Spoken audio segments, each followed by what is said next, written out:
And just beyond Ukraine's front lines, there is another fight to keep those injured on the battlefield alive. Resources are low, but the volunteers who run a vast network of emergency medical services remain committed to their life-saving work. Special correspondent Willem Marks and videographer Edward Kiernan spent time with some of these medics and filmed for the first time the extraordinary treatment given to wounded Ukrainian soldiers in the field. They also saw firsthand the difficulties that ordinary Ukrainians are having in accessing care in the midst of war. And a warning, some of these images in this story are disturbing. In a country at war, guardian angels appear in many guises. In this corridor, sorting through a mess of medical donations. This is Kiev HQ for the Hospitalers, a volunteer group of several hundred trained combat medics.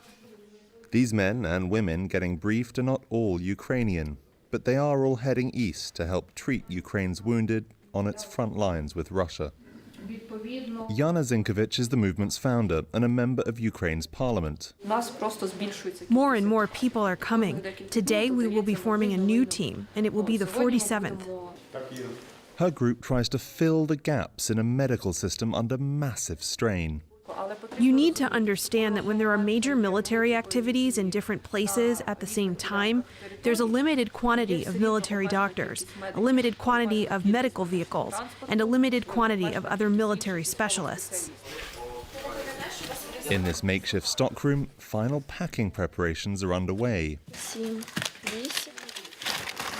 In the shadow of a cathedral to the soundtrack of a choir, these waiting ambulances will be stocked and shipped out. Days later, and 8 hours east in the town of Pavlograd, we catch up with some Hospitalers. Each team assigned to serve at frontline postings, not all of them proficient in firearms safety. Ihor is headed to a village on the border between Donetsk and Luhansk, 2 hours further east. Authorities asked us not to identify the location.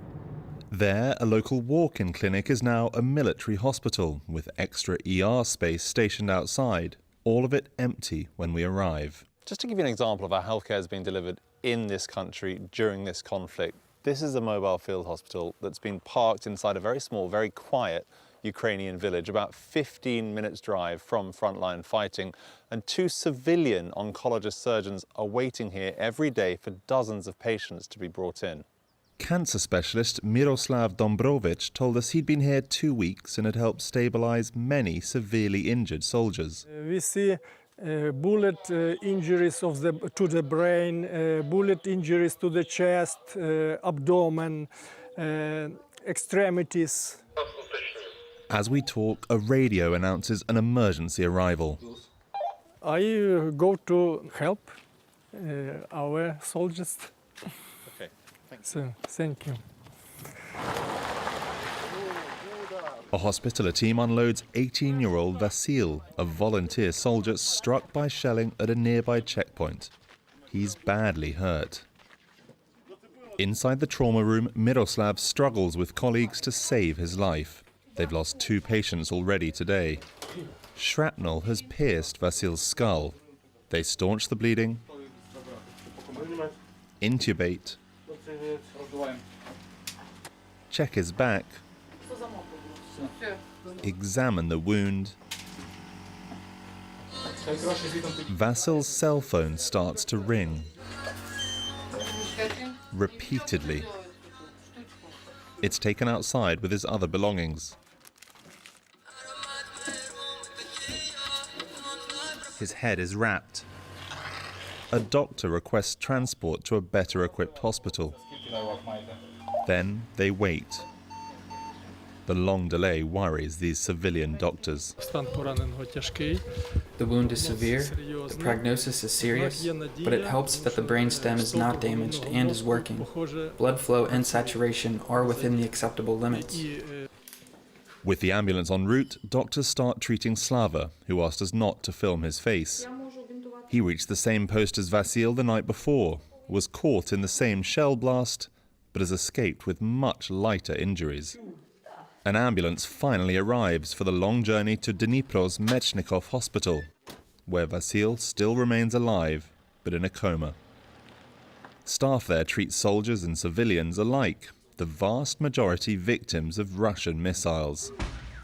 Strikes on a train station in Kramatorsk on April 8th shocked the world.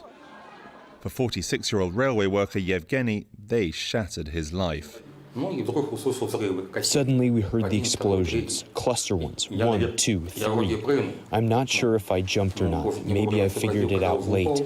I don't know. But when I fell and was lying down, I heard an explosion again. I turned my head. My hand was in an unnatural position. My knees bleeding like hell, and people are running around. Within 2 hours, he was on the operating table. I consider myself lucky. My actual birthday is April 17th, so April 8th is now my second birthday. Natalia Buryak is responsible for East Ukraine's heavily stressed healthcare system, as hospitals like this try to cope with the conflict's many victims. The system has been reconfigured to provide patients with the care they need as quickly as possible. So everyone tries to bring patients as soon as possible to the nearest hospital that can provide care. Ukraine recently created a nationwide health service, the only one to operate meaningfully in a country mired in conflict. These are things that have never coexisted in the world, so this is the first time we've encountered this. Were we ready for this? You can't be ready for war. Russian bombs damage Ukrainians' bodies, but also destroy Ukrainian buildings, pharmacies included. In the heavily shelled city of Chernihiv, northeast of Kyiv, Anatoly Grabovets hunts for his elderly mother's pain medication. There were no timely deliveries of the medicine, and when it all started, the pharmaceutical warehouse was bombed. At those stores still standing, 66-year-old Leonid Kuzmin cannot get the drugs he needs. There are shortages of the medicines in there. Supplies are not regular. British paramedic Richard Whitmarsh is well versed in emergencies, but he's never seen desperation like this. It's going to be a crisis if things don't change quite soon, because we've got all these chronic illness, needs that are not being met. Did you take it every day, or? He's come here as a volunteer to help however he can. What have we got? Dispensing a limited supply of pills, but plenty of professional advice. So if she used to cut these in half and take one a day. To an endless line of locals. There seems to be a breakdown somewhere. I think the main focus is on the security, the army, the war, and fighting the Russians, which is understandable. But there does seem to be a misalignment here in the community, as you can see from the crowd to my left now.